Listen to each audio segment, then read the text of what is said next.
তো এখানে আমি মুরব্বা বানাচ্ছি। তো ভিডিওটা তোমাদের সাথে শেয়ার করতেছি বন্ধুরা।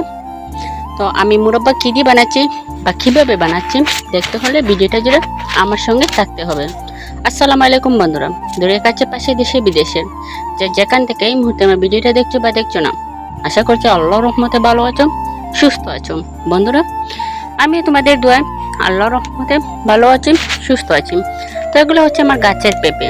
তো পেঁপেগুলো আমি পেড়ে নিয়ে আসছি। তো এই পেঁপেটা দেখো গাছের মধ্যে পেকে গেছে। তো আরেকটু পেকে গেলে বা একটু নরম হলে তারপরে সেটা খাবো। তো এখান থেকে আমি কাঁচা একটা পেঁপে নেব, কাঁচা পেঁপে দিয়ে মুরব্বা বানাবো। তো যারা আমার ভিডিওটা ক্লিক করেছে বন্ধুরা, লাইক করতে ভুলে গেছো, লাইক করো নাই, প্লিজ একটি লাইক করে দেবে। আর যারা যারা আমার ভিডিওটা দেখতেছো, যাদের কাছে আমার চ্যানেলটা সাবস্ক্রাইব করা নাই, তো সেই অনুরোধটা থাকলো তোমাদের কাছে, প্লিজ চ্যানেলটা সাবস্ক্রাইব করে দেবে, পাশে থাকা অল বাটনটি চাপে দেবে, যাতে আমি ভিডিও ছাড়ার সাথে সাথে নোটিফিকেশনটা চলে যায় তোমাদের পাশে। তো বন্ধুরা, তোমাদের সাথে গল্প করতে করতে দেখো পেঁপেটা আমি ছিলে নিচ্ছি, ছিলে নিয়ে পেঁপেটা আমি কেটে নিচ্ছি। আর যারা এতক্ষণ পর্যন্ত আমার ভিডিও জুড়ে আছো বন্ধুরা, আমার সঙ্গে আছো, তাদেরকে জানাচ্ছি অনেক অনেক ভালোবাসা।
তো বন্ধুরা, পেঁপেগুলো আমার ছিলে নেওয়া হয়ে গেছে দেখো। তো এভাবে আমি ছোট ছোট করে কেটে নিয়েছি।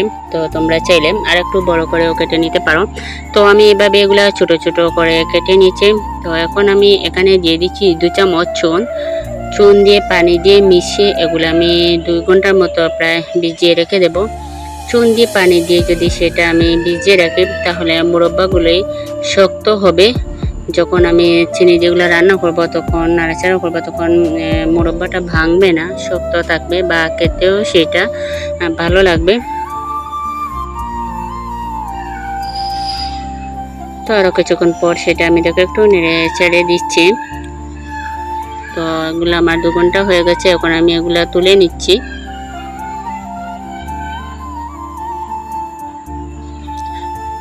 তুলে একটি বোলের মধ্যে নিয়ে নিচ্ছি। নিয়ে এখন আমি এগুলা পানি দিয়ে ভালো করে ধুয়ে নেব। তো একটি বোলের মধ্যে আমি পানি নিয়েছি, পানির মধ্যে সেই পেঁপেগুলো আমি ঢেলে দিচ্ছি।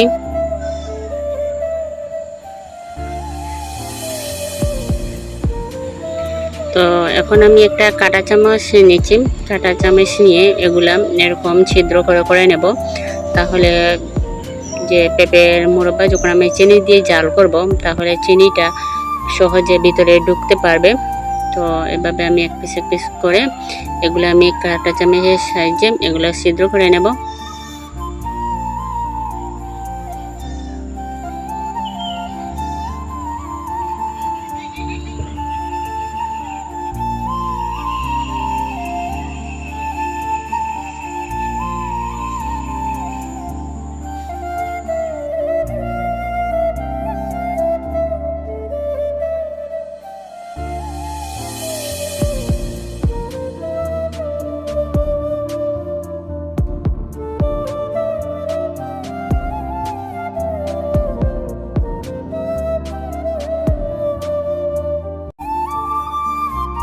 তো বন্ধুরা এগুলো আমার ছিদ্রে করে নেওয়া হয়ে গেছে। তো এখন আমি আবার বোলের মধ্যে পানি নিয়ে নিচ্ছি। পানি নিয়ে এগুলো আমি আবার আরেকটু ভালো করে হাত দিয়ে কষলে ধুয়ে নেব, যাতে চুন না থাকে। তো সেগুলো আমি ভালো করে ধুয়ে নিচ্ছি। তো এগুলো আমার ধুয়ে নেওয়া হয়ে গেছে। তো এদিকে আমি পাতিলে পানি বসিয়ে দিয়ে রেখেছি। তো পানিটা আমার গরম হয়ে গেছে। এখন আমি পেঁপেগুলা পানির মধ্যে ঢেলে দিয়ে এগুলো আমি ভাপ দিয়ে নেব। পেঁপেগুলো এভাবে একটু সিদ্ধ করে নেব। তখন আমি ঢাকনা দিয়ে ঢেকে দিলাম। তো আরও কিছুক্ষণ পরে আসলাম, দেখো সেটা আমার বলক এসে গেছে। তো সেটা আমি নেড়ে ছেড়ে দিচ্ছি, উলট পালট করে দিচ্ছি, নিচের গুঁড়া উপরে তুলে দিচ্ছি, উপরগুলো একটু নিচে দিচ্ছি, যাতে তাড়াতাড়ি সিদ্ধটা আমার হয়ে যায়। তো এখন আমি একটা কাঁটা চামচের সাহায্যে দেখতেছি যে আমার পেঁপেটা সিদ্ধ হয়েছে কিনা। তো দেখো আমার পেঁপেটা সিদ্ধ হয়ে গেছে।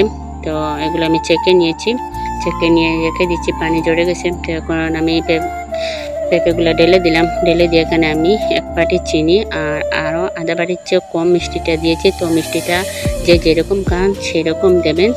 আর এখানে 5-6 পিস ডালচিনি, 5-6টা এলাচ আমি দিয়েছি, তাহলে ঘ্রাণটা ভালো আসবে বা খেতে ভালো লাগবে।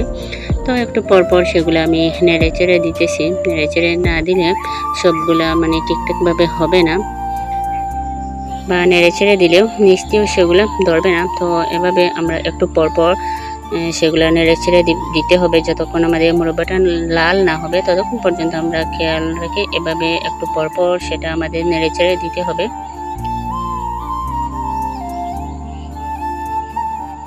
তো দেখো আমার মুরব্বাটা হয়ে গেছে। তো আমার এটা লাল হয়ে গেছে। তো এখন আমি নামিয়ে নিচ্ছি, নামিয়ে নিয়ে একটা পিসের মধ্যে সার্ভ করে নিচ্ছি।